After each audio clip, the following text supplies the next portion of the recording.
नमस्कार मंडळी, delicious foods मराठीमध्ये आपल्या सगळ्यांचं खूप खूप मनापासून स्वागत। आज मी तुम्हाला अगदी खमंग आणि खुसखुशीत अशी घेवड्याची भाजी बनवून दाखवणार आहे।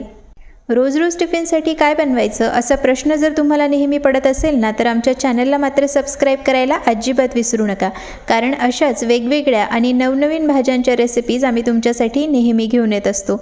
चला तर मग वेळ न घालवता आपण या अगदी मजेदार आणि सुपर टेस्टी अशा रेसिपीला सुरुवात करूया। तर सगळ्यात पहिले एका मिक्सरच्या भांड्यात आपल्याला पाव कप भाजलेले शेंगदाणे घ्यायचे आहेत। आता यामध्ये मी थोडंसं खोबरं घालणार आहे। त्यासोबतच 1 चमचा लाल मिरची पावडर, अर्धा चमचा हळद, 1 चमचा मीठ, अर्धा चमचा आमचूर पावडर, अर्धा चमचा जीरा पावडर, अर्धा चमचा धने पावडर आणि अर्धा चमचा गरम मसाला आपल्याला घालायचा आहे। त्यासोबतच 8 ते 9 लसणाच्या पाकळ्या यामध्ये मी घालणार आहे। आता हे मिश्रण आपल्याला जाडसर असं वाटून घ्यायचं आहे। आता एका पॅनमध्ये आपल्याला 2 ते 3 चमचे तेल घ्यायचं आहे। तेल अगदी व्यवस्थितपणे गरम झालं की त्यामध्ये अर्धा चमचा जिरे आणि अर्धा चमचा मोहरी आपल्याला घालायची आहे। तर आता या ठिकाणी मी 250 ग्रॅम घेवडा छानपैकी कट करून घेतलेला आहे, तर तो आता पॅनमध्ये घालणार आहे। घेवडा आपल्याला 2 ते 3 मिनिटं परतून घ्यायचा आहे। त्यानंतर लगेचच आपण तयार केलेलं वाटण आपल्याला भाजीमध्ये घालायचं आहे। आता सर्व वाटण व्यवस्थितपणे घेवड्यामध्ये मिक्स करून घ्यायचं आहे।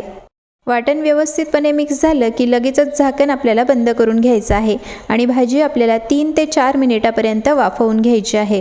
3 ते 4 मिनिटानंतर पुन्हा झाकण काढून भाजी एकदा आपल्याला परतून घ्यायची आहे, जेणेकरून ती खाली डागणार नाही। जर तुम्हाला भाजी थोडीशी कोरडी वाटत असेल तर यामध्ये तुम्ही 2 ते 3 चमचे पाणी घालू शकता। आता पुन्हा झाकण बंद करून ही भाजी आपल्याला 4 ते 5 मिनिटापर्यंत वाफवून घ्यायची आहे। तर या ठिकाणी साधारणतः 10 ते 12 मिनिटं होत आलेले आहेत आणि अधनमधनं मी भाजीला थोडंसं परतून घेतलेलं आहे। तर 10 ते 12 मिनिटामध्ये भाजी अगदी छानपैकी वाफून तयार होते। आता यावर मी थोडीशी बारीक चिरलेली कोथिंबीर घालणार आहे। तर मंडळी, या ठिकाणी कुठल्याही प्रकारचा जास्त तामझाम न करता अगदी सोप्या पद्धतीने आपली घेवड्याची भाजी बनून तयार झालेली आहे। ही भाजी तुम्ही वरण भातासोबत तोंडी लावायला खाऊ शकता, शिवाय टिफिनसाठी सुद्धा हा अगदी उत्तम पर्याय आहे। तर तुम्ही सुद्धा ही खमंग आणि खुसखुशीत अशी घेवड्याची भाजी घरी नक्की एकदा बनवून बघा। व्हिडिओ आवडला असेल तर व्हिडिओला लाईक करा आणि चॅनलला सबस्क्राइब करायला अजिबात विसरू नका।